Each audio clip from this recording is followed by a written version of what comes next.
My speech is about business communication channels.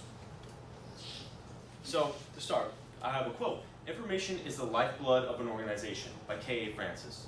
Now, what this is meaning and everything, it's just the idea that information, it's abundant, and when it comes to corporations, it's necessary. I personally, I work for FedEx. We ship worldwide, so there's a plethora of information that is everywhere, and the majority of which requires immediate attention towards. But obviously, being that it is a worldwide company, we cannot always be face-to-face to be able to give this information. So there are many channels that we have to go through. Through communication and everything, there's two different types of channels. There's the internal and then the external channels. Internal communication would be your communication between your managers, your coworkers, and your peers, all the people whom you work with. While external communication is the business's communication towards the outside public. So such as like maybe a press conference and everything like that, or an online video to be able to show something that's new. Obviously, because it's a day and because we only have a short amount of time, I'm going to be focusing more intently on the idea of internal communication. But effective communication across both channels is necessary for business to thrive.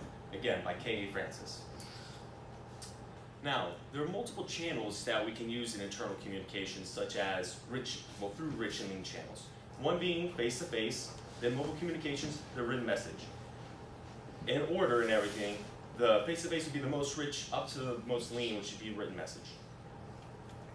Face-to-face messages are good for equivocal messages. Whenever you have those messages that have a little bit of offness where you need to correct things and be able to figure out how things work, that's the perfect channel of communication to be able to use to be able to go through these issues. It also allows for ample body language and reading of emotions, so you can get the true meaning of whatever message is trying to be sent. And here, a quote by O'Neill Williams on his paper in June 26th, best channel to use for complex or emotionally charged messages. Now, mobile communication. It's not as rich in everything, but it makes up for its richness in the idea of how convenient and effective or efficient it can possibly be. Now, an organization may opt to use this channel versus a face-to-face channel to save on the time and effort. Again, according to O'Neill Williams in that same study.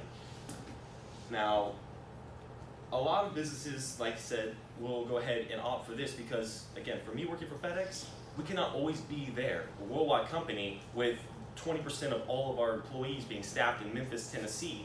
We cannot always be here and have all of our meetings. So we have to send emails or have to do calls and everything whenever there's a change in flight or a change in the amount that we are receiving to be able to ship out. Now finally, we have the written messages. They're concrete messages that have physical documentation and they can be used to be able to prove things that have changed. Working for FedEx, I have to do this a lot because we have to write down a lot of things such as what we've used, how much freight has come in, and then if anything is significant has changed. So in a lot of important documentations and everything, they're going to have to be sent through written message to be able to have, again, a physical documentation. So if anything were to go awry, you have a way to be able to show what the situation was. Again, another quote by O'Neill Williams in the same study, written communication should be used when a message that does not require interaction needs to be communicated to an employee or group. Now, effective communication. Effective communication prevents the miscommunications and helps promote teamwork. Helps promote a unity and a unified purpose of the reason why people are all working together. So using your channels efficiently and effectively will allow for optimal teamwork and everything, optimal business work. It takes communication to work on a team. And even people working alone have to report to their bosses. Fraser Sherman in August of 2013, yes. Now, causes of neglecting to focus on your channels and everything and focus on the business's communication, you lose credibility in everything. So if you're losing your credibility, then it's more difficult for you to be able to get that job or promotion that you need or be able to send out the information that is necessary. Again, we've had issues through my FedEx and everything where people will send a really late message because of the idea of the way that they chose to say it, the channel they chose to use. As well, it also creates a lack of purpose, again, dealing with the idea that you need effective communication, you need everyone working together to be able to have a unified purpose for everyone wanting to work together on. Collectively, poor communication can disrupt business on a fundamental level. There's a quote by Dean Brenner.